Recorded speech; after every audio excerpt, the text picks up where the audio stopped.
Alors, tout d'abord, tout à l'heure, en commençant, vous avez dit que l'Europe est politique et financière et économique. Elle n'est pas politique. Elle n'est pas politique. Il n'y a pas d'Europe politique. On l'a vu notamment lors de la guerre en Irak. Vous avez vu comment il y a eu des pays qui ont choisi le camp de George Bush, d'autres pas. Donc, il n'y a pas encore, malheureusement, de politique commune. Donc, ça, je voudrais insister là-dessus, parce que à l'extérieur et même à l'intérieur, on parle toujours de l'Europe comme si c'était déjà une entité politique. Non, elle n'est pas une entité politique. Je l'ai dit, je crois d'ailleurs que vous l'avez dit, l'Europe actuellement, c'est une somme de revendications nationales. Et c'est ça qui, à mon avis, est le principal frein à l'Europe telle qu'elle devrait devenir. Deuxièmement, en ce qui concerne les fonds européens, je vais dire que, à mon avis, elle contrôle trop. Je vais peut-être vous étonner, mais elle contrôle trop. C'est ce qui fait que nous avons une bureaucratie et un lobbying ahurissant au niveau européen.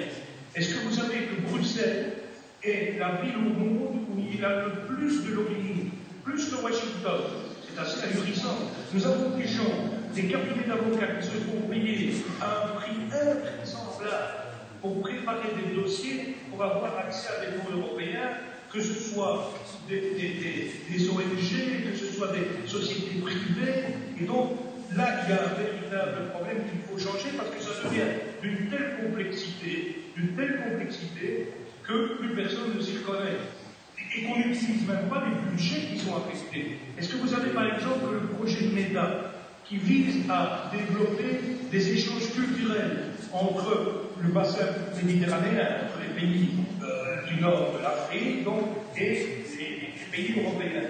On n'utilise que 15% du budget. Enfin, c'est quand même ahurissant. Alors qu'on sait qu'il y a une poussée en Europe du racisme, de la xénophobie, qu'il y a toute une série de problèmes. Et donc là, on a des moyens exorbitants pour lutter contre ça, mais les dossiers à rentrer sont tellement compliqués qu'à la limite, il vous faut prendre un cabinet d'avocats qui va vous coûter la peau des fesses pour aller obtenir un subside. Et donc là, il y a un travail, à mon avis, de dépoussiérage à faire qui est extrêmement complexe, je le reconnais. Et donc, pour le reste, en ce qui concerne les grands fonds, cette fois-ci, c'est-à-dire ce qu'on appelle les objectifs 1, objectifs 2, etc., aujourd'hui, c'est clair que ce sera de plus en plus difficile pour des pays comme les nôtres d'obtenir ces fonds, puisque des pays qui sont moins avancés que nous sont venus intégrer l'espace européen. Mais d'un autre côté, il faut bien se dire que ce que nous investissons là-bas fait qu'à terme, à très court terme, ça empêchera d'avoir une concurrence déloyale par rapport à nous. C'est exactement ce que je disais tout à l'heure. Quand on veut lutter contre l'immigration clandestine, il n'y a pas de solution. Même mettre un mur de 100 mètres autour des frontières de toute l'Europe ne suffirait pas. Il y en a qui essayeraient encore de passer d'une manière ou d'une autre. Quand vous voyez des jeunes gamins qui se mettent dans le train d'atterrissage de l'avion, sachant qu'ils ont une chance sur 10 minutes de s'en sortir, mais tout simplement parce qu'ils crèvent de faim, ils essayent quand même. Donc vous pouvez mettre un mur comme vous voudrez avec des miradors, on essaiera toujours. La seule solution, c'est qu'il faut investir là-bas. Et pour investir là-bas, il y a des richesses. Nous avons le know-how, eh bien il faut une collaboration. Il y a déjà des expériences qui se passent. La nouvelle génération, les jeunes d'aujourd'hui, qui sont plus mobiles que nous.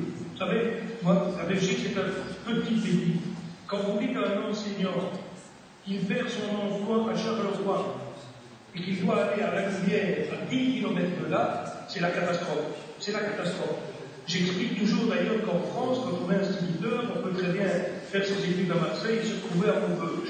L'inverse est peut-être plus agréable, mais c'est vrai qu'avec le climat, eh bien, la jeunesse d'aujourd'hui, avec les programmes européens d'ailleurs, que ce soit notamment le programme Erasmus, ont appris à rencontrer, ont appris à voyager, et ils n'ont plus ce côté, je dirais, sédentaire que nous avions, parce que nous avions été élevés comme ça, et donc, ils ont ces possibilités, et ils vont créer. Moi, je suis convaincu de cela. Chaque fois que je rencontre des jeunes, on voit qu'ils sont prêts à entrer dans cette logique, la logique tout simplement de se dire un jour, on est des citoyens du monde avant tout, et que de notre comportement ici et aujourd'hui dépend le comportement de milliers d'autres personnes. Le jour où on a compris ça, c'est vrai que les choses deviennent beaucoup plus simples, mais il faut toujours l'avoir à l'esprit.